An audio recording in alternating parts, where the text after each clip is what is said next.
You're listening to Discography Discussion, episode 224, Iron Maiden, hosted by Dan Terry. Power Slave's way better, okay? And Joseph Wren. All right, let's talk about the music now. Let's talk about the music, okay? Yeah, let's get that shit off screen right now. Presented by discussmetal.com. And if you only have rockets when going back to Saturn X, then you are ready for this episode of Discography Discussion. I am Joe. That is Dan. Here's the thing. Yes, I may only have rockets, so I better be quick or be dead. What is up, everybody? Welcome to another episode of Discography Discussion. My name is Dan, and with me is Discuss Metal Joe. We are talking about Iron Maiden, dude. Are you ready? I'm ready, man. This is one of the most requested episodes for us to do. I mean, I remember like we released episode 1, Metallica, and everybody's like, "Yo, where's the Iron Maiden episode?" And I was like, "Oh yeah, it's definitely coming. It's coming, just like the Norma Jean episode's coming." Just stick with us for about 4 years and 200 episodes.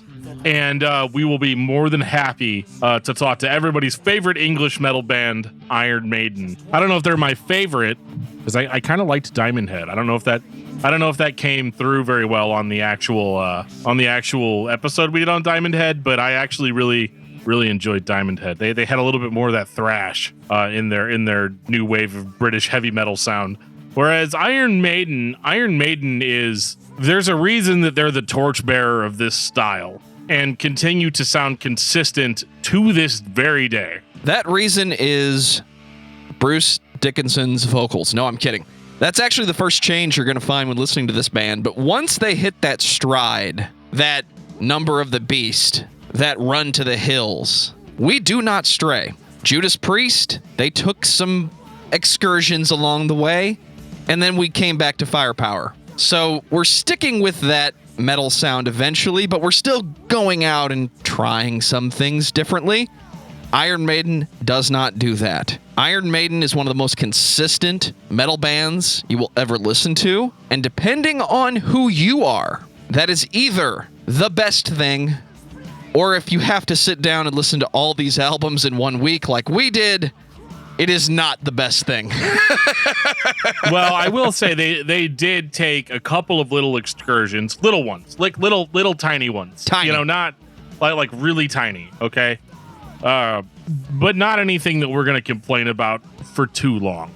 A couple of missteps along the way, but I mean, when you've been around as long as Iron Maiden has, I mean, my goodness, they're still putting records out. And they're still putting out records that are of the same quality of what they had put out previously. And so, from like 1975, I mean, you're looking at how old is this band? My God! So they would have been what 25 years as a band in 2000 plus 21 years. So we're at, let me do my math here. So we're at 46 years of Iron Maiden, guys. That's older than I am. So yeah, I'm gonna be able to forgive them for a couple of little things along the road. Lord knows I've made more mistakes in my life than this band has made in their career. Well, before Dan elaborates on that story, I'm going to take this time to say thank you to everyone for listening to the podcast. Thank you for listening and for subscribing. If you are not a subscriber, then you can find everything Discography Discussion at discussmetal.com. We are on Spotify, Apple and Google Podcasts, TuneIn Radio, Stitcher, iHeartRadio, twitch.tv/DiscussMetalDan for all your game streaming needs. So if you have an Amazon Echo or a Google Home, you have no excuse. Ask it to play the latest episode of the Discography Discussion podcast, and it will. We're also on Facebook and on Twitter at Discuss Metal. Be sure to like, favorite, and subscribe. It really helps us out. It lets us know you're listening, and now Dan is going to tell us all about 5-star reviews. Well, we do enjoy our 5-star reviews here on Discography Discussion, and one of the reasons we like them is because they make me personally feel good. But I realize that you can't leave a 5-star review on everything. You can on Apple Podcasts, so absolutely please do that. If not, you can always leave the video that you're watching, potentially, a thumbs up or a thumbs down. I don't really care. It's all interaction. Or comment, or you can also rate us on Facebook. Basically, if you like the podcast, there's a lot of different avenues that you can take, and I'll tell you what all those avenues are at the end of the episode. Do you want to take some time to shout out our beloved patrons, Dan? Oh, I would love to take the time. I would love to take all the time because these guys are awesome, and I love getting to hang out with a good majority of them. during our Patreon hangouts that we do every month. So, that's a perk. Check that out. But another perk is a shout out. So consider yourselves shouted out. Following Jeremy Hall, Kyle Driver, I'm gonna do my best on this one. Timu Rayin Tiao. Is that an O? Is that last one an O? Just keep going, dude. Okay. Dangerous Dave, Ryan Rowe, Richard Renz, Christopher and Rebecca Sherling, Big T, Josiah Heiberg, Luke Robinson, Brandon Miranda, Ken Zapla, Tantalized Funyuns. Best name ever. I know, right? Jeremy Prince, Josh Moser, David Brown, Samuel Woodward, Brian Dean, the best bass player on earth. Damn right. Josh Jacob Jingleheimer Schmidt. His name is actually my name too. Lance Allagood, the king of metal. Alexander, Patrick Asplund, and Jeffrey De Los Santos. The actual Mac. You guys are absolutely the best. You guys have contributed to this podcast in ways that I don't even think you realize. I remember one time when Joe kind of looked at me and he's like, dude, my computer is kind of like dead. It needs to go out to pasture. We need new stuff. And our Patreon subscribers were like, you guys need some new stuff? Here you go. Here's some new stuff. When my microphone breaks because I get really angry because Megadeth put out Risk and I smash my microphone against the table. You guys are there for that. It's going to happen. We're going to get back there. We're going to have to do Megadeth Revisited one day, but not necessarily. Not since Dave Ellefson's gone. That was rough. But we can talk about that during the hangout. Make sure to bring that up during the hangout. But thank you guys so much for contributing to the podcast every single month. You guys help us out more than you know. You keep us from going bankrupt and trying to keep this thing going. So we really appreciate you. And one of my favorite segments of the podcast, reading comments. And I've got a book here for you guys. This is in reference to episode 116, which I'm going to just say at the beginning. I don't remember anything I said on episode 116, as that was over 100 episodes ago. But I'm about to read a book about what everybody wants to talk about as far as Spineshank goes. This comes from Megaforce Omar. Megaforce Omar says, the thing that got me mad was that Spineshank's fourth album, Anger, Denial, Acceptance, was not promoted as it should have been back then with Century Media. Hence why their last tour did not do well. Well, that sucks. To this day, that album is a haunting album that gives me the chills when it's cranked up. It's that damn good. The tribute song, While My Guitar Gently Sleeps, isn't it While My Guitar Gently Weeps? That's the George Harrison song. But Okay. the Spineshank song is While My Guitar Gently Sleeps. It's a kind of tribute to that song. Okay. From Strictly Diesel Rules, Spineshank is still loved to this day. Last year was the 20th anniversary for THOC Meet podcast. Did a special. Sorry, did a special anniversary for that album and had Johnny, Tommy, and Garth and interviewed them. Possibly there will be a return. Well, that'd be super cool. People in the new metal Facebook groups want Spineshank back. Heck, if I win $1 million, I'd ask the band to do a special show for the fans and pay Spineshank for what they deserve. They're one of my favorites. Well, that's awesome, man. And I love that because I did find Spineshank to be very enjoyable overall. I remember that. I remember the records. And I can tell you that they were definitely underrated. And I think maybe they kind of remind me of another band we talked about called Death Angel. Death Angel was a band that was also extremely solid that just maybe came to the party a little too late.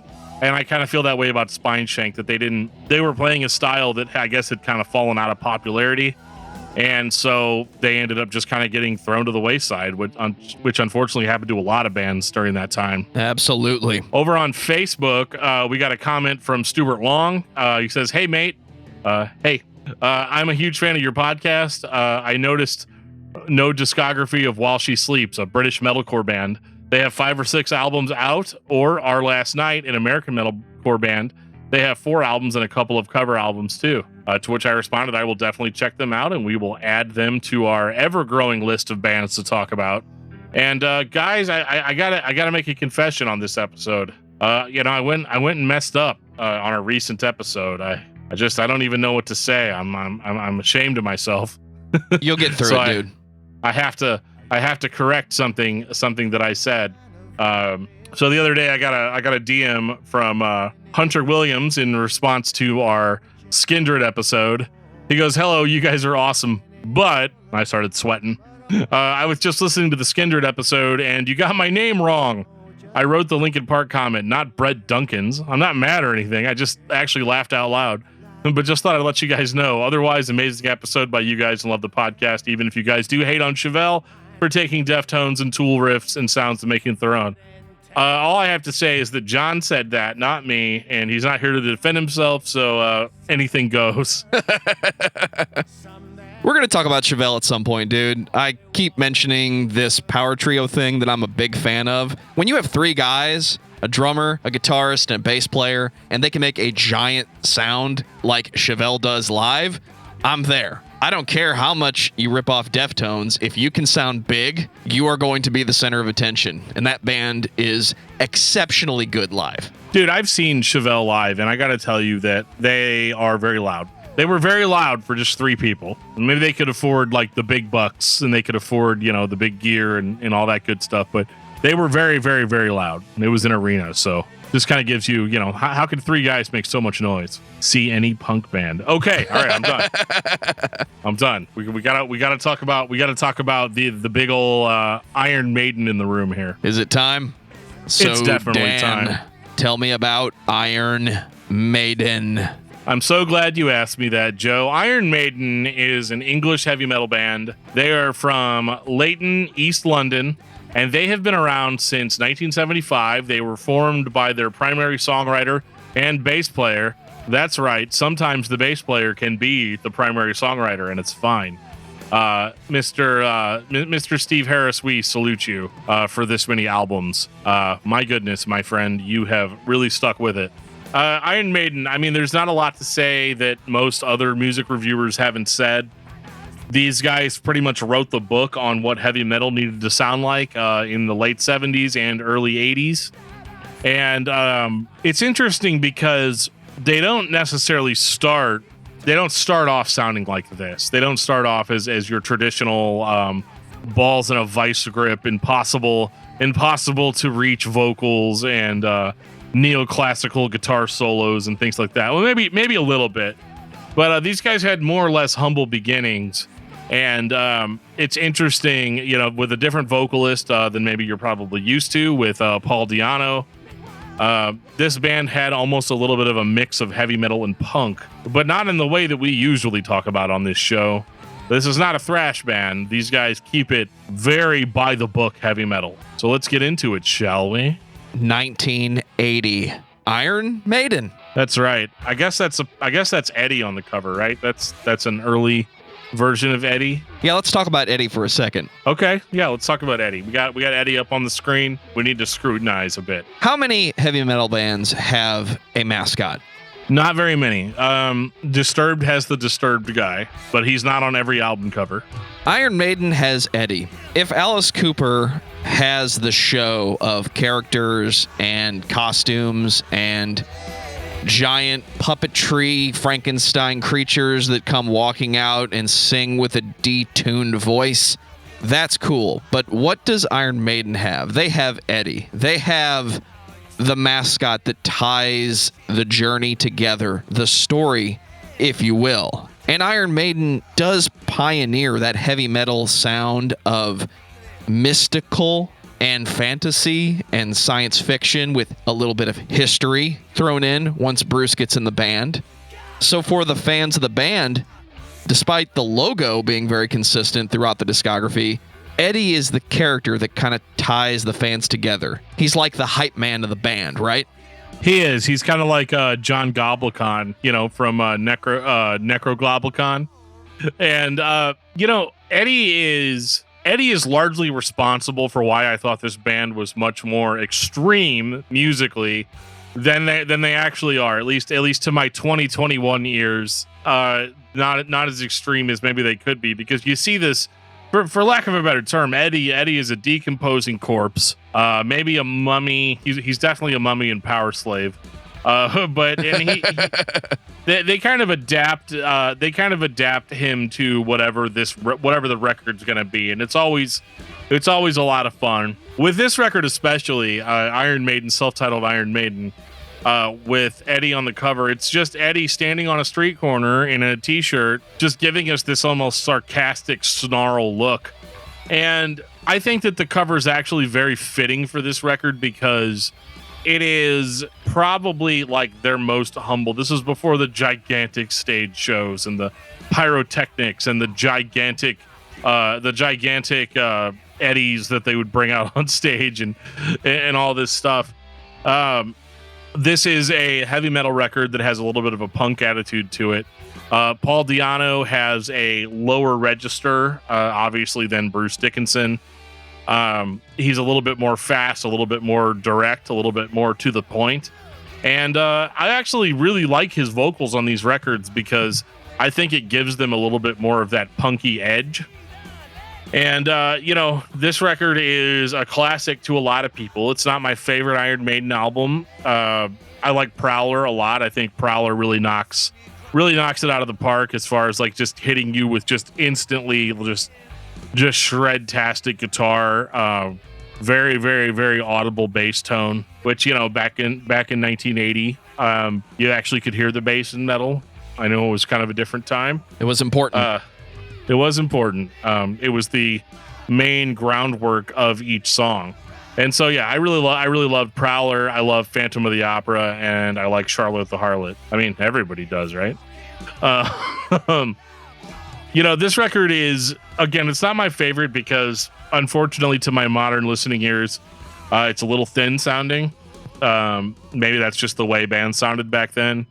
I take a little bit of issue to it, though, because, yes, it is very thin sounding, and it certainly got the aggression and the punk energy to it, but it's just not all that heavy for being heavy metal. And before anybody decides to drive to my house and slit my throat for me saying that about Iron Maiden's first album, keep in mind that Black Sabbath's self-titled Black Sabbath was heavier than this, and it came out a long time before this did. There were definitely heavier bands than Iron Maiden at the time. So you kind of have to take that and throw any expectations of the band being super heavy out of your mind. They're not going to pummel you with sick riffs. They're going to pummel you with really, really, really complicated guitar and bass work. This is the era of heavy metal where it was about the atmosphere and the visual of the record and less about the guitar effects and how heavy it was. Like you said, the first Black Sabbath album is heavier than this. These songs were written in the late 70s where you still had the flowery Judas Priest and were getting into the hell-bent for leather Judas Priest. You had classic sounding Alice Cooper where it was as thin as School's Out actually is. That doesn't mean it's not heavy, but it's more about the presentation and the visual, like fantasy films in the 80s did. It wasn't about how blood and gore it could be. It was about the idea. And this record succeeds, but it's the first album by Iron Maiden. I don't have a lot more to say about it than that. This is one of the first cassettes I ever owned because, like Dan, the record cover leads me to believe this is going to be heavier than it actually is. To me, it's a solid rock record. It is very much heavy metal, back when heavy metal meant this type of metal song. I agree. And whenever we move on to Killers, you're going to start seeing a little bit of an evolution of that sound. 1981. So, Blue Oyster Cult called. They want their intro back. Right? Right? 100%. Yeah. The thing about Killers is that you've got Paul Di'Anno back. You've got Eddie here, and Eddie's hair has grown out now. And Eddie's looking pretty upset. He's got a bloody hatchet in his hand. Again, creates a little bit of dissonance for me as far as oh my God, this is going to be heavier than Haunting the Chapel by Slayer, but it's not that. It's more like the first album.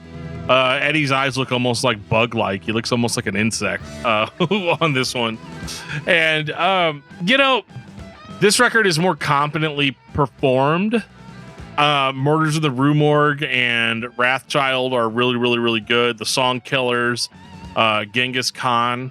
You start seeing the band kind of play around with this idea of let's be historical, let's throw in a lot of different things that people aren't going to be expecting. There's more melodic kind of intros and passages and things like that. They're not afraid to talk about the prodigal son and then talk about Genghis Khan and the odds. Well, the Ides of March is just like an intro, really, but it's still like they're trying harder. They're trying to become the Iron Maiden that we're all gonna know and love, but they're just not quite there yet. Paul Di'Anno's trying to keep up, but it's obvious that his voice is more maybe more suited to a band that's a little bit more punk in style and not necessarily as epic as what Iron Maiden's trying to do here.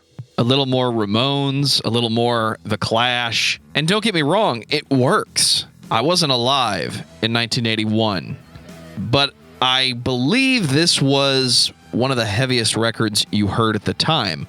It was right there when heavy metal was becoming what it would be. And in America, that was the transition from heavy metal to thrash. But the punk influences are still there. We haven't been totally overtaken by the British invasion of heavy metal, whatever you want to call that. New wave of British heavy metal. Thanks, Lars. Hey, no problem. I got you covered. I think this record is just as good as the previous. It's a solid heavy metal record, and we're more historical feeling on this one. It's that visual. It's that long, drawn-out guitar piece that's followed by these intense vocals. I've heard this trick before, but Iron Maiden doesn't get enough credit for it. Die-hard fans are the only ones who really talk about Paul Di'Anno's voice. Everybody's all about Bruce Dickinson, and while I'm a fan of Bruce Dickinson, I think this album is the better of the Paul era. It's more complete, and if this band had continued, it would have been fine. I just don't think anybody would have talked about it as much as they do. I think they would have gone heavier with Paul Di'Anno. I think they would have gone a little bit more in a thrash, more extreme sort of direction. Although, I mean, when your next record is called The Number of the Beast and it's got Eddie, as a puppet master controlling the devil himself as the cover, I can definitely tell you that they went heavier for Iron Maiden. I think Paul Di'Anno was great, but I also think that he was kind of holding them back as far as that epic sound that they were looking for. So what do? Paul Di'Anno is gone from the band, and they replace him with then Saxon vocalist Bruce Dickinson. 1982, The Number of the Beast. Every band has that record. You know the record that everybody talks about. The diehard fans and the fans who think they're diehard fans. For most people, I think this is where it starts and stops with Iron Maiden, even though I would argue that it starts at Killers for most people, and they're just not paying attention. I would argue it's Power Slave. We'll get 100%. to that. All right. How many of your... I only came on here to talk about Power Slave. How many of your favorite metal bands have that record? The one that has multiple hits that they keep going back to and playing live. When I think of Slayer, when I think of Metallica, when I think of Iron Maiden, here we are. It's Number of the Beast. This is the defining album for, I would argue, 90% of the people. It has Run to the Hills on it. It has The Number of the Beast. What else do I need to say? Bruce Dickinson is blowing everyone away. He's doing a bit of a Rob Halford thing in places, but it's not so above and beyond in the falsetto range of insanity. He has a full range voice, and he utilizes it. I think that with the beefed up production comes certain benefits. I think the band sounds more epic than they ever have. You don't get as much of that, like we almost sound like we're in a garage, playing this like punk heavy metal sort of stuff. This record is produced brilliantly and has a lot of sheen to it. And then you've got Bruce Dickinson, where there almost needs to be an entire team dedicated just to producing his vocals. Because he sounds incredible. It couldn't be any more night and day difference in vocalist. And even though, like I've said prior, I did enjoy Paul Di'Anno's vocals, but I couldn't imagine Paul Di'Anno singing Number of the Beast, right? Or Run to the Hills, This absolutely blew everyone out of the water. And even though I think it is a really, really, really good album, I can't help but make a little bit of an argument that this record became as popular as it did because of controversy. Oh my God, they're satanic. Like, yeah, that's Original Mom. Oh, this metal band that I like that has scary album artwork is satanic. And she's like, well, the devil's on the cover. And you're like, damn it. Okay, well, That's Eddie, Mom. that's Eddie. Well, no, but Eddie's puppeteering the devil. You know, he's got the devil in his puppet string. So like that almost in a certain sense makes Eddie worse than the devil. Like he's the puppet master. He's controlling it. You know, you take a song that's about Satan, that's about a bad dream that someone had, right? And even though if you listen to the song and you listen to the lyrics, there's nothing that would indicate that the band are devil worshippers, or that there is anything in this song that would even remotely lead you to believe that the band was satanic. This is a band that tells stories with their lyrics, and that's just what they did here. And it just happened to end up being the title track. And but I think that really in a lot of ways, the controversy drove people to Iron Maiden. And as I'm going to say on every single record, because this band's cover artwork is so good, it does lead me to believe that I'm going to hear a significantly heavier record than I actually end up hearing. But I will tell you this is the biggest sounding Iron Maiden record up to this point. And at this point, this is where you make the transition from being a band playing a packed out club to being a band that plays an arena. And they were ready for it. They were ready for that arena. I don't know the number, but the story that has been told is that Bruce Dickinson sang the intro of Number of the Beast dozens of times before he ever got to do the scream. Interesting. And apparently the payoff is why that sounds so fucking good. I don't know how true that is, and I don't care, because when everything aligns on a good heavy metal record, it has good musicianship, it has good performances, and it has good execution. This is why people play guitar. This is why people play drums. This is why people sing in metal bands. And I don't get enough of it in 2021, but I miss bands just writing records with stories in mind. Like, this song doesn't have to mean anything. It just has a premise and we write that song. I miss that, and I wish we had more of it. And if Iron Maiden is your thing, you've got plenty of it, because it's not going to stop anytime soon, guys. You better believe it, man. It's really hard sometimes for me to get in the right, to get my peace of mind when I'm listening to songs about being chased by the devil. Which, to bring the Black Sabbath self-titled Black Sabbath, the song Black Sabbath was also a song about being chased by the devil. Another band that was accused of being Satan worshippers. Whereas if you listen to the song, that does not seem to be the case. 1983, Peace of Mind. Oh no, they got Eddie locked up in an insane asylum. Hey Dan, do you see some padded walls going on there? I do. It seems like it might be a conspiracy, but they've shaved Eddie's hair. They've clearly given him a lobotomy, which I think is just downright disrespectful. Shaved his hair, also disrespectful. He's definitely in there because of those people he chopped up on the cover of Killers. Let's not distort the facts here. He definitely killed somebody. Peace of Mind is interesting for a couple of reasons. One reason that I'm going to dedicate solely to Peace of Mind is The Trooper. It's the album that has The Trooper on it. Arguably one of the greatest Iron Maiden songs ever written. The lead guitar work on this song is just mouth-wateringly good. This band, especially early on, was able to craft complex guitar noodling into something that was actually catchy. It's not like, we're in modern day and we got Dream Theater over here being all like, yeah, I know it's not catchy, but like, can you play it? This is one of those like, yeah, I could actually probably learn how to play it, but like their stuff was complex. They didn't compromise anything. They were unabashedly metal with their guitar leads and their solo work. And The Trooper is an amazing example of that. Some other songs like Quest for Fire were awesome. Revelations is awesome.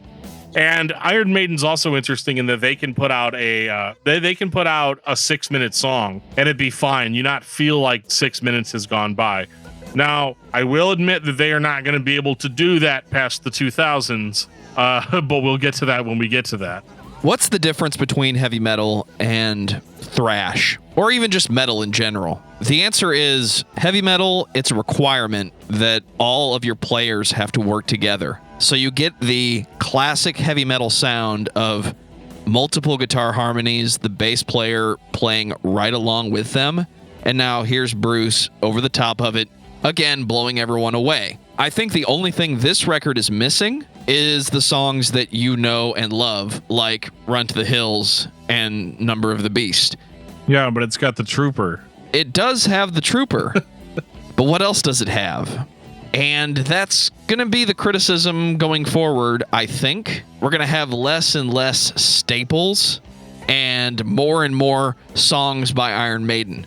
Because up till this point, and with the exception of Power Slave, you're welcome, Iron Maiden just does that heavy metal thing. Every year, this band puts out an album for a very long time. That is a lot. And I cannot figure out how this band was so successful putting out an album every year. Because back in the day, did you sell your records by putting out more, or did you go on tour?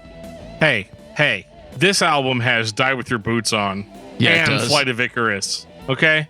Don't discount Peace of Mind because Power Slave's way better, okay? It is still a really, really good Iron Maiden album and one of the classics in my mind. I know it doesn't get as much publicity as The Number of the Beast, and it's not self-titled or Killers because those are the classic Iron Maiden albums, right? But Peace of Mind is absolutely a great snapshot of where the band was at that point with their newfound fame. They had exploded at this point. And I think this was a really, really good follow-up to Number of the Beast. Dan, are you ready? I've been ready this whole time. Screw the other albums. like, let's just talk about Power Slave. 1984. Do you like lead guitar work? Yes. Let me ask you this. Do you like Gothenburg death metal? Sometimes. Yeah, same. But I guarantee you every single Gothenburg death metal band that exists eats, sleeps, and craps Power Slave by Iron Maiden. The dueling guitar melodies that are all over Aces High are incredible. Aces High is one of the greatest album openers I've ever heard in my life. Bruce Dickinson is more energetic than he's ever been. I like that he seamlessly goes from sounding like a classically trained singer to just this madman that's screaming his head off. I mean, it's the 1984 Scream, but it's still, it's still screamy music. There's a reason I like it. And I don't know, I am in love. I am in love with this record. Absolutely one of the best I've ever heard. What are my favorite songs on this record? All of them. But if I had to pick some specifically, I would go with Aces High, 2 Minutes to Midnight, Flash of the Blade, Back to the Village, Power Slave, and Rime of the Ancient Mariner. That's right. I just told you that one of my favorite Iron Maiden songs is 13 minutes long. So just forget everything that you've ever known about me and this show. This is the first time I hear the concisive, repetitive writing style that this band has. Because when Aces High starts off, it almost sounds like Paul Di'Anno could be the inspiration for this song. But then the chorus kicks in and you get that Bruce Dickinson layered over the top. Nobody can sing that no matter how hard you try.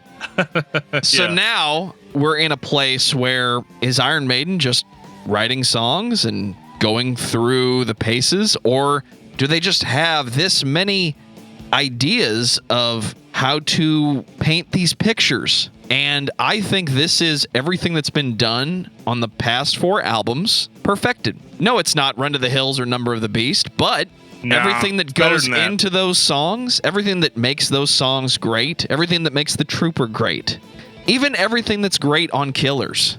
Put it all together. And welcome to Power Slave. This is 1984. It is heavy metal. It is classic enough, but it's not so modern that we thinned it out and made it into a run-of-the-mill thrash album. This is a band that's been around for a bit, and they're not going to step back in quality. No, and they're going to keep waving the heavy metal banner as high as they can, or maybe it's a British flag when they play the Trooper. But they're going to keep this flag in the air for heavy metal. They don't follow the trends of the day. In 1984, there's some other bands out there that, are playing super, super fast, intense, punk-influenced heavy metal, similar to how Iron Maiden started, but they were adding a little bit more low end to it. They were getting heavier. They were getting faster. They stopped singing and they started barking the vocals. And I'm going to tell you that those bands are incredible, and we're going to be talking about another one of them here real soon. But Iron Maiden kept it strictly heavy metal. And I think this is why they had as much mainstream appeal as they had, because they were consistent and they weren't so heavy that they were unpalatable. I think anybody can get into Iron Maiden. They're one of the best beginner metal bands that you can get into because they have all of the keys in place. And they're not formulaic. They've got really great stuff. If you're a guitar student, you're going to be trying to play all these albums. It's not until you've mastered every Iron Maiden album that you're like, now I'm going to try to play Kill 'Em All, or now I'm going to try to play Show No Mercy, So in that regard, Power Slave is a guitar player's dream. It is a fantastic record, and it's still to this day my go-to record for Iron Maiden. If I want to listen to Iron Maiden, we're going to jump aces high. Did you just call Iron Maiden a beginner's metal band? 100%.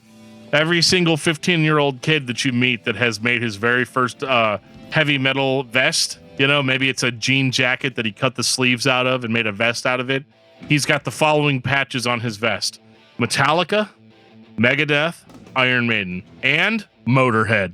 You forgot Tool, or was that just the 90s? No, I said metal bands, Joe. Thank you for that clarification. I want everybody to hear what Dan just said. Tool is not a metal band. Just because I call them a beginner's metal band doesn't mean that they play bad or basic music. They don't. But Iron Maiden is largely one of the first bands that people get into whenever they're trying to try out heavy metal for the first time. They also arguably have the most complete bass to their sound, to their music. Yeah, at this point in the discography, I've heard these albums and I'm really enjoying myself. But I'm also starting to notice how many things don't change. That's going to become a challenge going forward, but it's not a problem in the 80s. 1986, somewhere in time. Hey, that's also the year that I was born. In a world. Is Eddie going full cyberpunk on this album cover? I'm cool with it. Bet his computer can't run it. You think Eddie doesn't have the computer that can run cyberpunk? I mean, not in 1986 he doesn't. It's Eddie, dude. Really? He's on an Apple II. Eddie has gone full cybernetics on this cover, and I love it. I love the color scheme. Somewhere in Time is the first Iron Maiden album that I've had on vinyl, and I actually had the original pressing. I did end up having to sell it because bills absolutely suck, but I listened to it quite a few times. And so this is one of the first Iron Maiden albums that I really latched onto. And I don't necessarily think it's their best. I think Power Slave is the best. But I feel like, man, they're starting to get to a point where it's like, how many hits are they able to have? Like, how many times can they hit the ball and hit a home run? And they've done it again here, because I really wasn't sure about this record. Just looking at the cover artwork, I was like, we're going for this futuristic dystopian sort of feeling. The song Caught Somewhere in Time. I mean, how many other bands do you know that can start their record with a 7-minute song? I can think of quite a few from the 80s, but you're not going to hear that song on the radio. You're not. You're not. This is not a record for hits. So if Power Slave or Number of the Beast are beginner metal albums, this one, it's like you're going to feel a little bit more appreciative of the finer things in life, right? These songs are longer, they're more complex, but they're still just as gnarly as the other songs. I love the intro to Caught Somewhere in Time. I love the intro to Wasted Years. Sea of Madness is one of the heavier songs I've heard from the band, and I really, really, really love that one. I could do without Heaven Can Wait, if I'm being honest. I'm not going to do a track by track, but I think that they end off relatively strong with Alexander the Great. And to be honest, I learned a lot about Alexander the Great from that song. I know there's this idea that metalheads are uneducated, but Iron Maiden is here to fix that, right? They're gonna teach us about Alexander the Great. They're going to teach us about Genghis Khan. You know, they're going to teach us all the things that we need to know to appreciate literature in general. If you look hard enough through the discography, you can put together a playlist that would probably take care of 2 or 3 months worth of social studies at a specific grade level. And here we are, Iron Maiden, giving you that cyber atmosphere. This was after Back to the Future? Yes, it was Back to the Future 1985. I think it was. You should know. I should know. I think I'm going to go ahead and say it was 85, not 95. It would have had way worse special effects if it had come out in 95. But yeah, so like this is fun. Obviously, I'm a huge fan of anything involving time travel, and yeah, I mean, Somewhere in Time is absolutely killer. And it's if I could get this record again and put it on my wall and have it behind me for every single video or podcast that I do, I would do that like 100%. Like this is absolutely probably my favorite. Well, it's my favorite cover artwork, unless Power Slave is. I'm having a lot of trouble. I like the thing about Power Slave. I hate to go back to that, but Power Slave. There's also like a DOS game called Power Slave that I liked a lot. It was in the 3D Realms build engine. I'm sorry, I didn't mean for us just to become FPS podcast here for a second, but Power Slave, aka Exhumed, is one of my favorite games to play on DOS. And that's why I like Power Slave as much as I do. I definitely listened to Power Slave while playing Power Slave on my DOS computer. And I'll probably do that whenever we're done. That's after Joe and I are done blasting through Saturn X. But, which is ridiculous, right? Because whenever you guys are hearing this, we'll have already done that probably weeks ago. But absolutely, Somewhere in Time is worth it. If you've only heard Number of the Beast and like maybe like Killers or Power Slave or whatever, don't sleep on Somewhere in Time. It's a little bit more complex. It's a little bit more cerebral of a record than what we've gotten up to this point. I know for me at this point, I'm hearing more of the 80s heavy metal sound coming out because the album opens big. You called it a 7-minute song. I call it riffs and leads. And just in case you're still stuck on Power Slave being our best album, this is Somewhere in Time. And we are going to keep moving forward because we are Iron Maiden. And there's a reason everybody pays attention to us, even though most of them are stuck on songs we wrote 3 years ago at this point. But at the time, that wasn't the focus. The focus was, I have the new album by Iron Maiden. And in 1988, you would get probably the most ridiculous thrash, heavy metal sounding album cover of all time, or album title of all time, Seventh Son of a Seventh Son. And he's holding his own, I guess it's his heart. I don't know what it is. He's holding it out of his own body. Eddie's been reduced to some sort of like god like creature. Seventh Son of a Seventh Son is an interesting record because it has all of the Iron Maiden staples. You've got longer-ish songs. I mean, the title track is 9 minutes long, almost 10 minutes. Moonchild really starts it off in typical Iron Maiden fashion. And I love it. But then once you get to like Can I Play with Madness, they've gone in almost more of a, I don't want to say a pop direction, but it's a little bit more mainstream. It's a little bit more how do I say, digestible for the masses. And that's not a bad thing. I mean, like I said, this whole band kind of has that. But I did start noticing some of the songs being a little bit more sing-songy on Seventh Son of a Seventh Son. It's not a bad thing. I'm not here to tell you that they sold out or anything. I don't think bands like Iron Maiden really, that's a thing. I think they got really huge, and that was just what it was. But I really did enjoy this. I really did enjoy this album. I really like Moonchild. I don't know what it's about, but it just always reminds me of that part in the Neverending Story where they ask the kid to say his mom's name and he yells Moonchild. And I know like you can't actually hear it or whatever, but he's definitely saying Moonchild. So, go back and watch the Neverending Story. Tell me I'm wrong. This is one time I have to say it. Just read the book and then you'd know what he was saying. Because I had no idea for 20 years. Yeah. I don't know if I read the book or not. I feel like somebody just told me that that's what he was saying. So here we are. Iron Maiden is getting bigger. I don't mean from a fan perspective or an arena rock perspective. I mean, we're starting to use some symphonic elements in the music. We're introducing that idea, but we're still heavy metal. And I can't say a whole lot more than that. Yes, I love Moonchild, but we're almost at the point with Iron Maiden where it turns into, I think Rush is the best explanation I can give. I am not the kind of person that can sit down and listen to Rush all day, every day.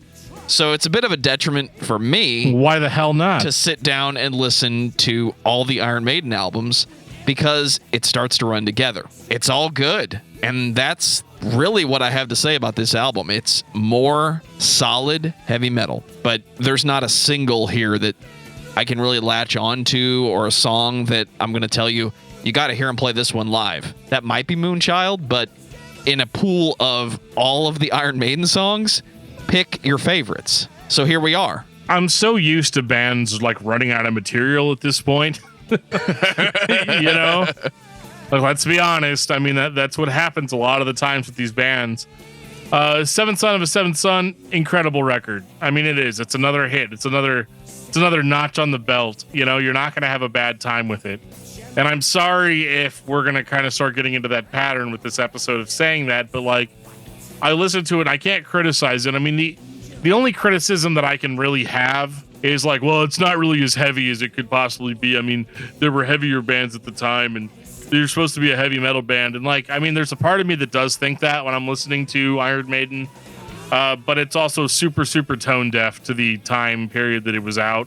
And so, you know, you can't just expect a band that plays like this to just suddenly like become this like thrash band or whatever. But I do think that it's really interesting where they go from here. Then there was 1990, No Prayer for the Dying. Other than the production, this one's got a little bit of a groove going on. Still sounds like Iron Maiden, though. Yeah, so this one's a little bit interesting, and I found it really funny that this record was kind of critically panned by critics. And I mean, I can kind of get it because, like Joe said, with the production is a lot more raw than what it's the most raw that they've been since like Killers, right?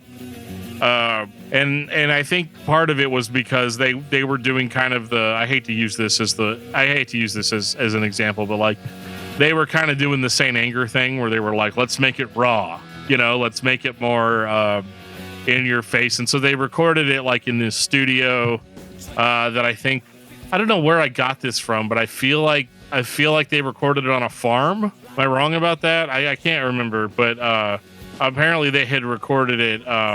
They had more or less recorded it in like a farm studio.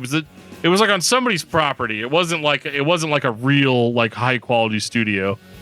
And honestly though, like it's probably been remixed and remastered to death. So like it sounds good to me in 2021.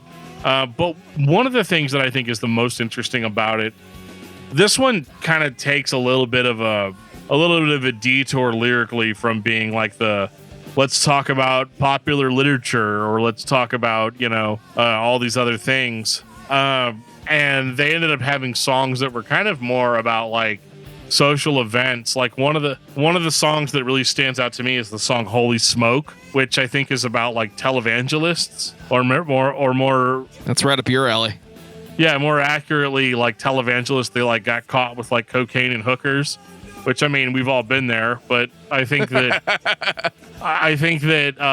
it was interesting hearing Iron Maiden do kind of like a social commentary of the day. I thought that was notable. I will admit that I don't think that this record is. I don't think that this record like stands toe to toe with stuff like Power Slave, but I did enjoy some of the songs. Like I enjoyed Holy Smoke, like I said. Fate's Warning, and I really like the Assassins. And then obviously there's the Bring Your Daughter to the Slaughter, which is, for lack of a better term, kind of a stupid song. It's a song that's like it almost sounds like somebody making fun of Iron Maiden. I could be wrong. Even your favorite metal band like Judas Priest put out the hair metal sounding album. Iron Maiden didn't do that. Here we are in 1990, and you say this is a little more raw. I say it's a little bit less serious. it sounds like we're skipping over the Motley Crue Def Leppard sounding album and just trying to do something different in 1990. This was pre-Black Album and was right around the time where the rock bands were starting to get recognition, specifically Seattle-based bands. So you have this weird middle ground where Iron Maiden could have fallen into someone else's blueprint, and they just kind of did their thing. It sounds like they just sat down and made a record, and there's enough heavy metal still here for me to look at it and say, somebody told them to lay back a little bit, but nobody gave them the explicit directions, like, we need a Rock of Ages from you guys. If they had done that, I mean, it's Bruce Dickinson. He could have fucking pulled it off. But this might be the most unique sounding album that came out in 1990 from a heavy metal band. I think it was their way of kind of changing it up without changing it up. You know, like it's the same struggle that I think every band has, where it's like, I want to do this other thing, but I also don't want to like piss off everybody that's going to buy this record that's expecting it to be a certain way, you know? And so, but I think that they handled it really well. I think that maybe making the production a little bit less shiny was probably a good move. Especially for the 90s, you know, everybody wanted to be grittier in the 90s. And, you know, there are certain guitar tones for certain bands that, in my opinion, were only possible in the 90s, you know, so there's a little bit of that. But I think for the Iron Maiden sound, I don't think that it did a whole lot for them, to be honest. I feel like they almost should have gone in the other direction, but that's just me as a stranger on the internet a billion years later, making, you know, 30 something years later saying, oh, I think you guys should have done this. But, you know, I did enjoy the social commentary aspect of the lyrics. I thought that they did a really good job of trying to kind of switch it up and trying to redefine a little bit of what they were about.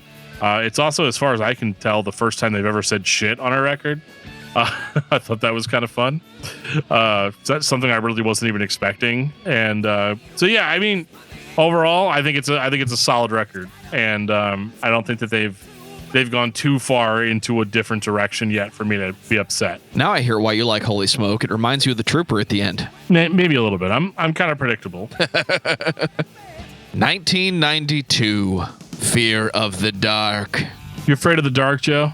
Oh, you think darkness is your ally? Well, so is Eddie.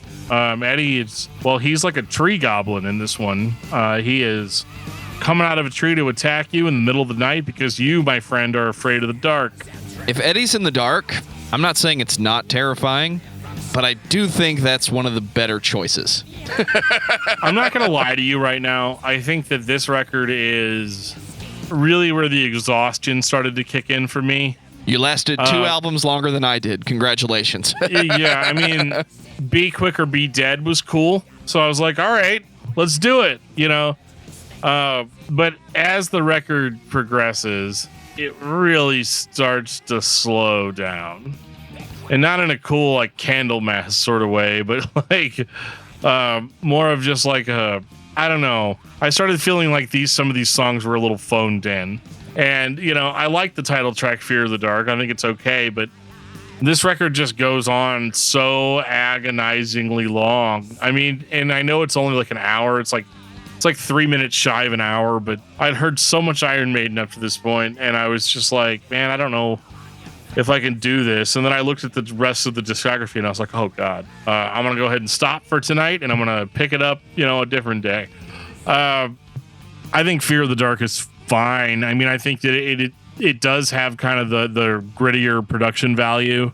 It sounds better than the last record, but not like a whole terrible amount better. But I'm not here to criticize it. I just for a 1992 release by Iron Maiden, I think it's fine. I think it's true to their vision. Blah blah blah. It's all that.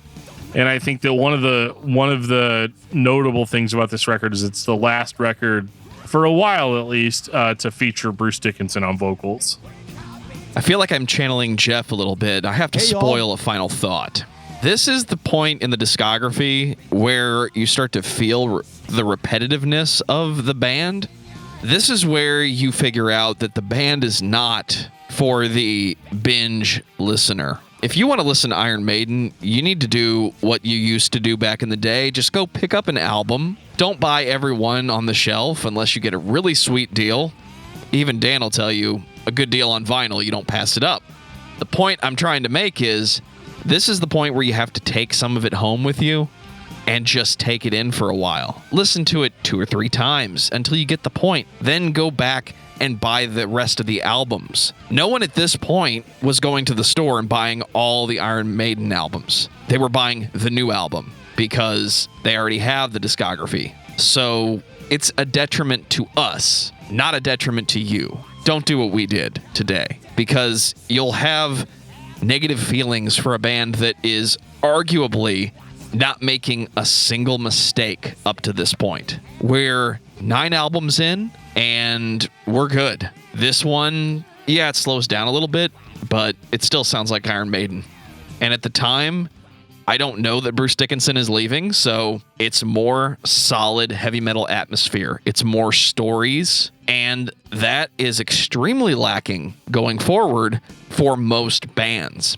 I disagree a little bit. I don't think that this record is up to par with what they had released prior. It's a little bit more like the last record, which is totally fine. But I don't know. I just think that the songs aren't as interesting. I think the band sounds tired on this one. And unfortunately, that's not going to get better for a couple of records. 1995. Yo, you're dealing with the X Factor. Oh, God. Do we have to talk about the X Factor? Eddie, what have they done to you, man? I mean, these aren't even Iron Maiden albums, right? Right? To most people, Eddie's on the cover, but they're like killing him. I mean, oh boy. Okay, so obviously, everybody knows this. I'm not going to get into a history lesson, but Bruce Dickinson left Iron Maiden to focus on his solo career, and so they brought in Blaze Bayley as their new lead singer. Oh God. Okay, so there's really no nice way for me to say this. This is a slow, boring as hell album. And I know that Steve Harris was like going through some like really personal stuff, and that's why the lyrics are so dark. And here's the thing, man, I've listened to a lot of dark records. I can appreciate dark records. But as tired as I may have been from Fear of the Dark, I was disappointed to not hear Bruce Dickinson on this album. I think that Blaze Bayley is a good singer, but I don't necessarily think that he's a good singer for Iron Maiden. Does that make sense? I think Blaze sounds good, but and I think a lot of people blame this album and the next one a lot on him, when in reality, I think that this band was just tired and was writing more, because this record came out in 1995, so it's like almost more in like a 1995 like hard rock style than it is classic Maiden, which makes sense because Blaze Bayley can't sing classic Maiden, although they would take him out on tour and force him to try to sing classic Maiden, and that was apparently a disaster. But this record as an Iron Maiden record absolutely does not scratch the itch or hit the spot for me whatsoever. It's too slow, it's too plodding, it's too meandering, it's way too long. No band that's this tired should have this much material. I feel like we've already had this conversation, kinda, when we talked about Judas Priest. Is Jugulator a bad album? I don't know. I have to ask Richie about that. But no, it's not bad. I don't think that the Ripper is bad at all. And that's the biggest difference here, is that like the Ripper was still good for Judas Priest. There's a certain sense of like, yeah, Rob Halford's always going to be better for Judas Priest. But if I had to go with somebody, I'd go with the Ripper, right? That's not really what we've got going on here with Blaze and Bruce.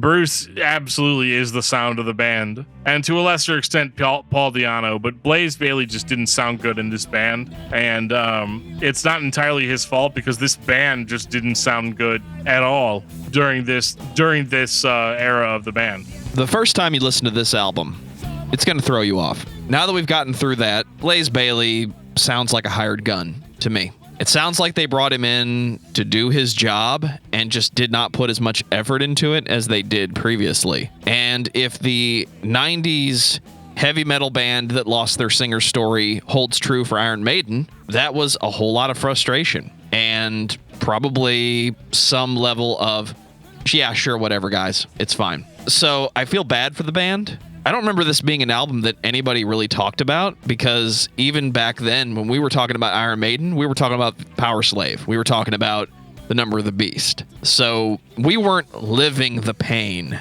that this band was living in 1995. And I really don't have a lot to say about this album. It's not bad because Blaze Bayley is on it. This really is the low point in the discography for me. It doesn't sound like they put enough effort into it. Yeah, it sounds really crapped out, and that's all I really have to say about this one. I'm sorry. I wish I could say more.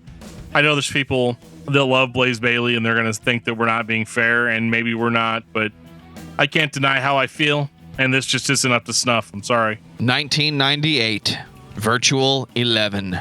Okay, so we're back. Hey, everybody. We're back here at Discuss Metal, and we're listening to Virtual 11 by Iron Maiden, and Blaze Bayley is still in the band. And, does the band decide that they're going to return to the classic Iron Maiden sound? Hey, Dan, no. I want to tell you that Iron Maiden is kind of doing the classic Iron Maiden thing, but, there's just no nice way to say it.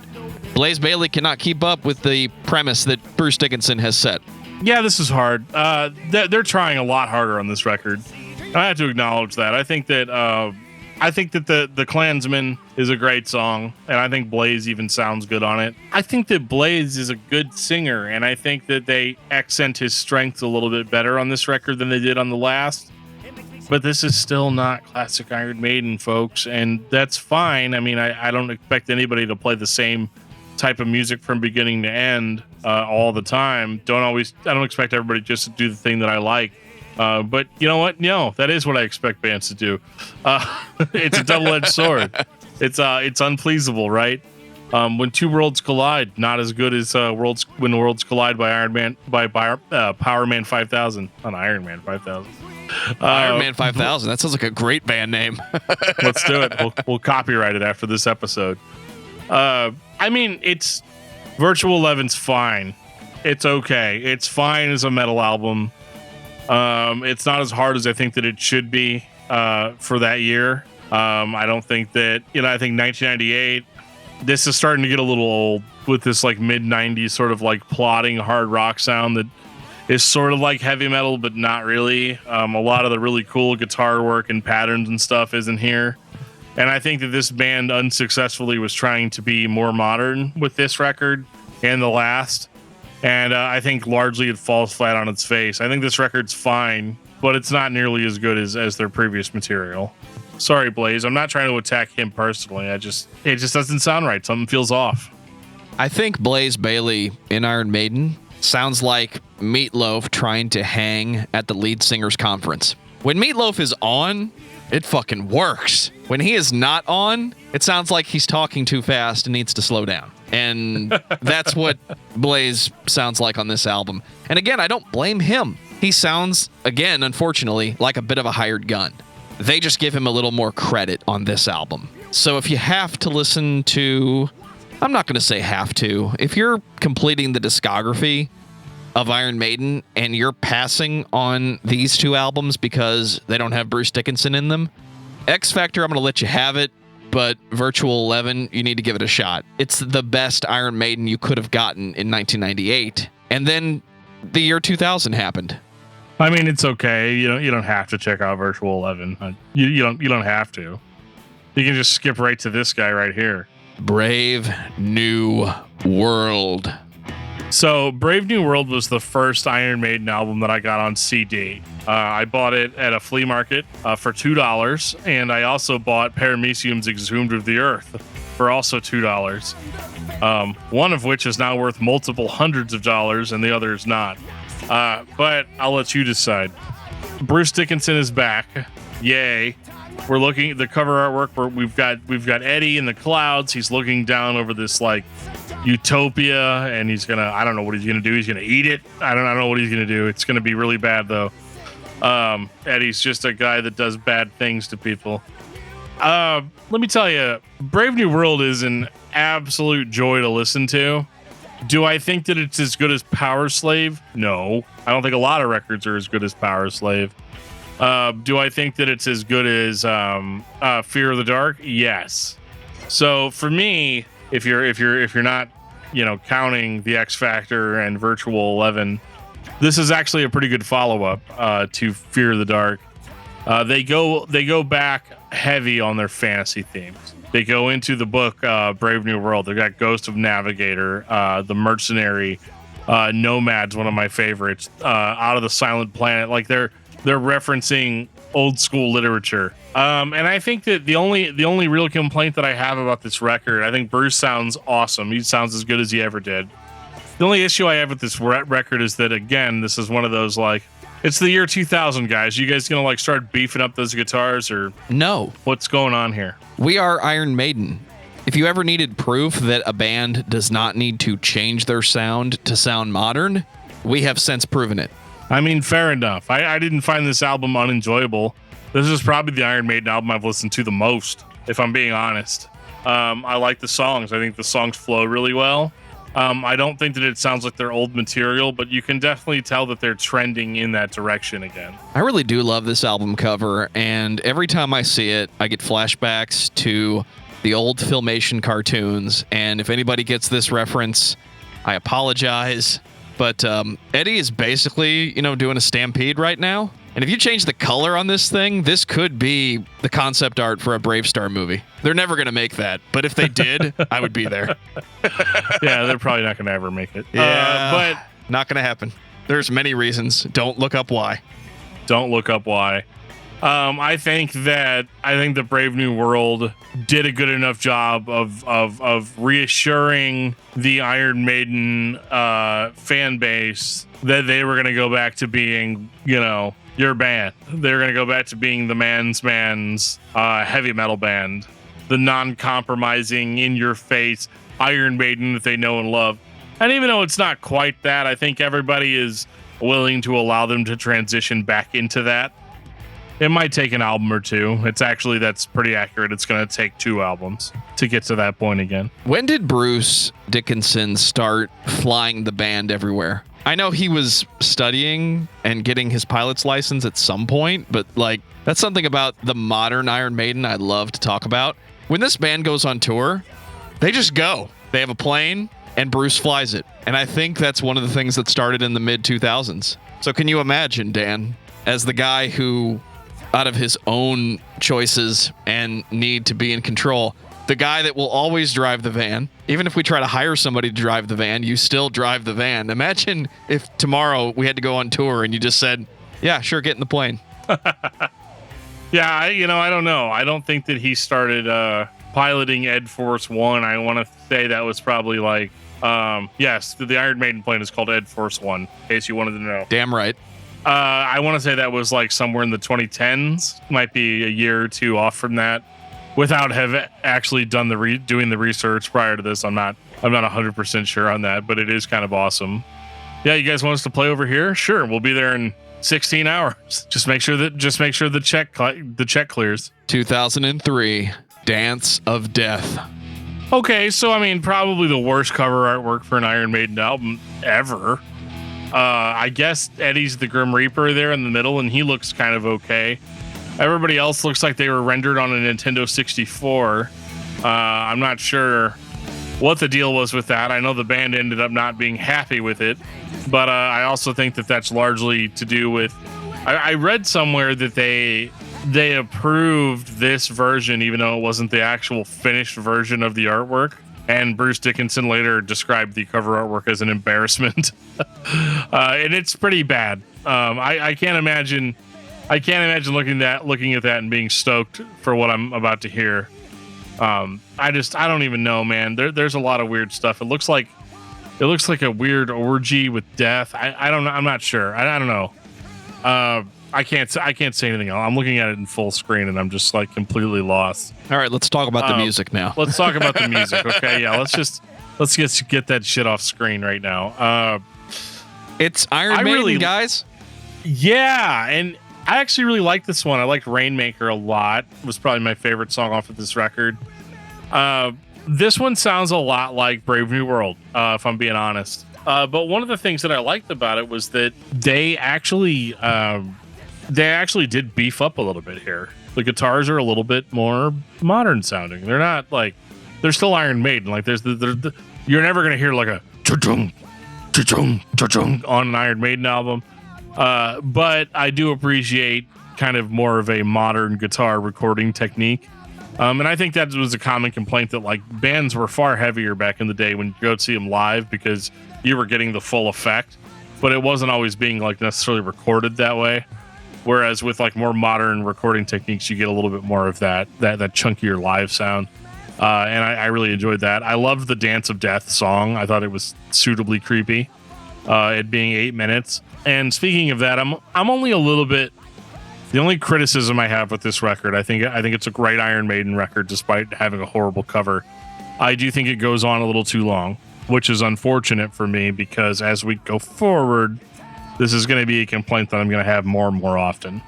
So Iron Maiden is putting out longer albums that have more songs than they do actual minutes played. We've also gotten to the point where we're not putting out an album every year or every other year, which is what they did for a very long time. It is still fascinating to me that the band put out as much material as they have in the time frame that they did. It was like they were investing in their career. If we write all the music now, then we don't have to write it later. But the trade-off in the mid-2000s is we're going to have more songs that we want to put on the album. So that's a bit of a change. Does it ruin the experience or diminish what's going on? Absolutely not. When I'm listening to this album, I'm not hearing my favorite Iron Maiden songs, but again, what I said earlier, if you're taking the journey through the discography and you're buying the album and you're taking it in before you move on to the next one, this one sounds like the next step. And in 2003, it sounded like a modern Iron Maiden because we weren't really focusing on how much low end does it have back then. It was... You weren't, buddy. If anybody was, I was. But it sounds like the band just moved forward a little bit. And that, to me, is exciting. Yeah, the cover is kind of silly. So what? You have to pick one you're going to hate. You might as well pick the one that's obviously the one you hate. So does maybe this one work? Absolutely it does. I'm here for it. I'm going to say I'm a little overwhelmed at this point. There's been so much Iron Maiden that I'm listening for the songs to talk about because, here's this thing I never noticed before. That doesn't really happen for me when I'm listening to this band. I feel like I've heard it all before, and I'm just listening to the rest of it. Again, don't do what we did. Don't sit down and listen to all the Iron Maiden albums in 1 week. Don't do it, man. Don't do it. I think Dance of Death is absolutely as good as Brave New World, but I like Brave New World a little bit better, probably for nostalgic reasons. 2006, A Matter of Life and Death. They said Iron Maiden could become anything, so they became a tank. I really like this one. I think that the single "Different World" was a really, really, really strong single for this record, and I enjoyed this record throughout, having kind of a warfare theme. These Colors Don't Run, the Pilgrim, I don't know. There was a lot of really good stuff here. And I feel like this record is where they've really kind of transitioned back into being Iron Maiden as we know them. And I think it was really, really good. I wish I had more to say about it. I have to admit, like Joe, I was starting to feel a little bit overwhelmed at this point because I think we have 2 records left, and there's still 3 to 4 hours worth of music left to listen to. Yeah. So that was hard. That was hard with this one for me. I think at this point in the discography, yes, Iron Maiden put out more songs. I think if I was a diehard fan at this point in the discography, I'm 100% here for this. At this point in the week, I started to look at it like the endurance portion of the discography, because now it's not about how many albums are left, it's how long are these albums. And I really can't tell you anything bad about them. It's more Iron Maiden, guys. What do you want me to say? Go listen to it. They got a surprise for you coming up then, if you're worried about that. Are we ready? Can we get into the Final Frontier? I'm sorry we totally skipped over probably somebody's favorite album. But I mean, A Matter of Life and Death is a good Iron Maiden record. It's fine. If you like Iron Maiden, you're going to like this record. And, you know, that's just the way it is, man. I didn't hate it. 2010. Shall we return to Cyber Maiden? We'll return to the Final Frontier. You know, these dudes were like trying to leave for space, but then like Eddie showed up, Alien Eddie, and he cracked open all their helmets. They're all dead. They're all dead. This is probably one of my favorite Iron Maiden album artwork ever. I really like this record a lot, actually. For me, this was like penultimate Maiden for the modern day. I mean, I didn't think that I was going to be listening to Iron Maiden like this many years later, but I'm here for it. Guitars are suitably crunchy, but they still have that melodic dual lead work sort of stuff going on here. I really like this record a lot. It was my favorite of the home stretch. Coming Home was a really, really good song. Starblind was a cool song, and The Talisman were cool songs. Again, the same complaint that I've kind of had for some of their material lately is just that it just goes on for a really, really, really long time. And I'm more of a 40-minute get in and get out kind of guy. And Iron Maiden just doesn't care about that. You know, when your album's an hour and 16 minutes long, it's like, guys, come on, there's got to be something. You know, did we really need the Man Who Would Be King followed by When the Wind Blows or When the Wild Wind Blows? Like, yes, like that's 20 minutes of music. And it's the last two tracks. When you think that you're finishing, like that's just not great sequencing. It's fine though. This record is totally fine. I enjoyed it quite a bit. I love that the band is still unabashedly Iron Maiden this many years later. But I just wish I had more to say about it. But I did enjoy it, and like Joe said, this is a band that you would get a lot more enjoyment out of than we did if you were just buying the records every couple years as they came out. Iron Maiden continues to do what Iron Maiden does. They set up the scene. The song is about this historical event, or it's about this fantasy story, and you're going to be satisfied with that. I love how the records are starting to show signs of now we're writing the stadium production. We're not just writing more songs that are painting these pictures for you, but we're giving you a preview of what you're going to see live when you go to the Iron Maiden show. Now you're going to get an hour and a half of the new stuff. Then we're going to come out and play the hits. The beginning of this album just keeps going. We are in rock opera territory of it just keeps going. You're not kidding. And I could complain about it, but it works.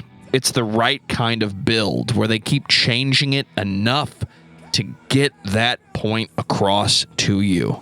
The tension is rising. It's all going to pay off. Unfortunately for Dan, it's going to take about an hour and a half. Oh, God.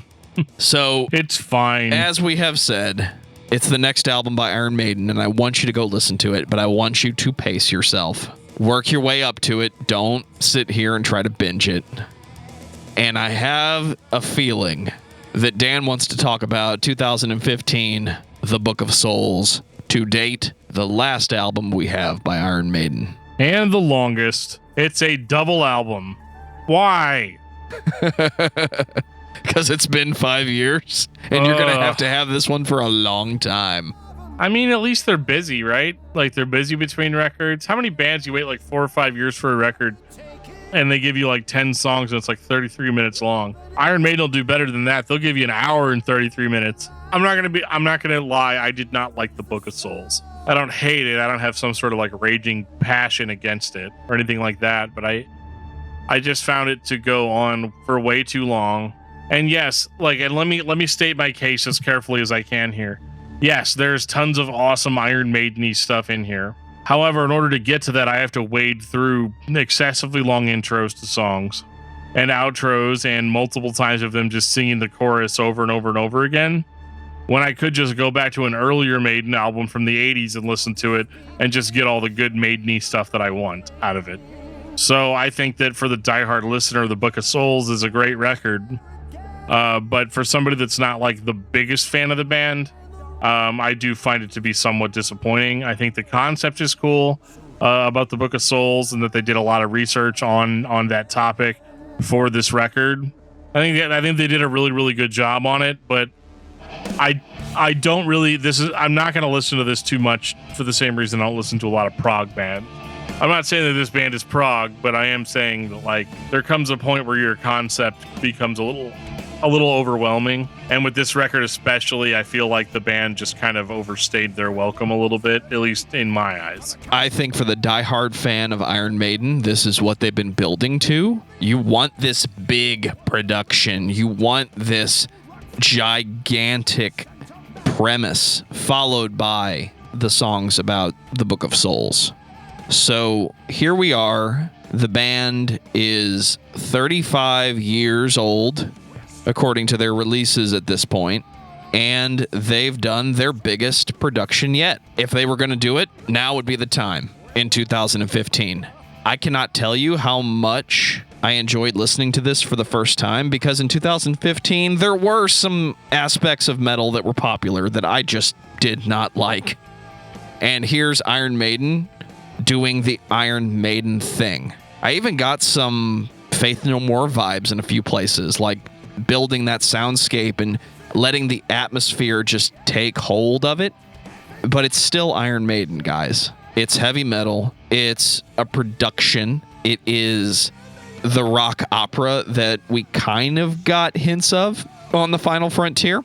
So for the diehards, this is for you. For Dan, he wants his 45-minute albums back, please. Yep, absolutely. Give me my 32-minute dank death metal record. How are we going to top this one, dude? Final thoughts on Iron Maiden. Dan.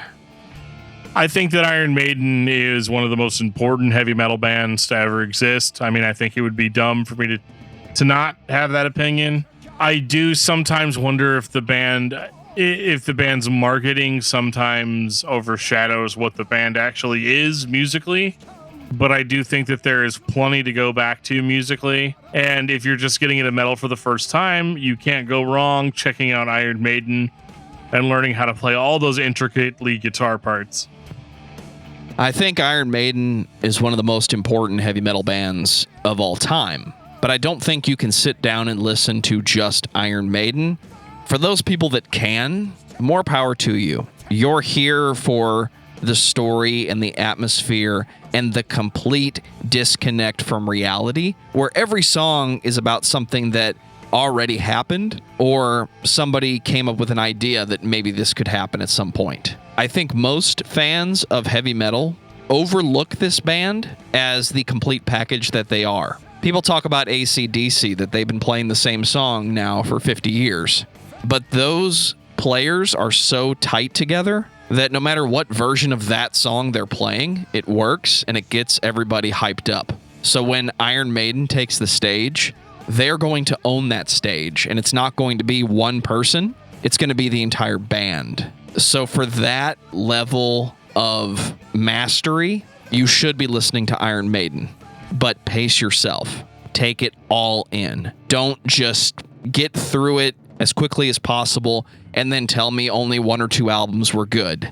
Very little of this band's discography is skippable, and we just listened to 16 albums. Dan, what's your album of the week? Well, I needed something that was a little bit as opposite of Iron Maiden as I could get. So I'm going to have to go with Effigy of the Forgotten by Suffocation. What a week it's been. We finished off New Metal May. We jumped straight into Iron Maiden because we wanted to start this summer off with a bang. Absolutely. And when I looked ahead and said, what are we going to be talking about in a few weeks? I was shocked to see that one of the most important, influential bands that are frequently referred to as heavy metal, that are frequently referred to as new metal, is on our schedule. So at the risk of spoiling the discography discussion scheduled currently for the very end of June, my album of the week is Evil Empire by Rage Against the Machine. Nice. That's one of those special episodes too that you guys, if you're watching on YouTube, you need to make sure you're subscribed to the podcast at discussmetal.com, because there's no video for that one. That's one that got to be subscribed on your phone or device or whatever it is to hear it. So make sure you're checking that out. Take us out, DFT. If you've ever been listening to or watching this podcast and thought, man, these guys talk about all these great bands, but there's another band that I feel like they are just absolutely missing out on, you can reach out to us in a variety of ways, so let us know what band that is. We love getting band suggestions from you guys. You can send us an email at danandjoeshow@gmail.com. You can follow us on Facebook at facebook.com/discography discussion. You can tweet at us at discussmetal, and you can find us on Instagram also at discussmetal. If you just absolutely cannot get enough of looking at my face and hearing my voice, I do stream on Twitch 2 times a week. Joe sometimes streams right along with me. A lot of the times we play Doom games or Doom-related games. And you can find us at twitch.tv/discussmetaldan. And if you're watching us on YouTube, you can find us on YouTube at discussmetaldan. Make sure to subscribe to the channel and comment on some videos. Let us know what bands you want to hear us talk about. If you want to get some sweet discography discussion merch, you can head over to our Teespring store. There'll be a link in the show notes for this episode that'll take you to our awesome merch store we have set up there. And if you want to hang out with us and talk to us anytime you want, make sure to join our Discord server. There'll be a link in the show notes that'll take you to our Discord server. And there are already fans of the show talking there right now. No, seriously, I had to silence them because you'd hear it. You'd hear it on the video if I didn't silence them. So get in on Discord, click the link, have your guys a great night, have yourselves a great night, and we will see you guys next time on Discography Discussion. And on that note, this has been episode 224 of Discography Discussion. Thank you for listening. You can like us on Facebook and follow us on Twitter at discussmetal.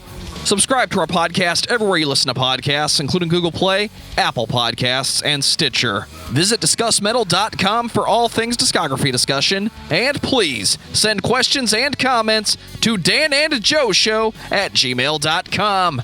If you are not a patron, you can become one at patreon.com/discussmetal. We have some sweet perks. $1 a month gets you into that exclusive album review feed.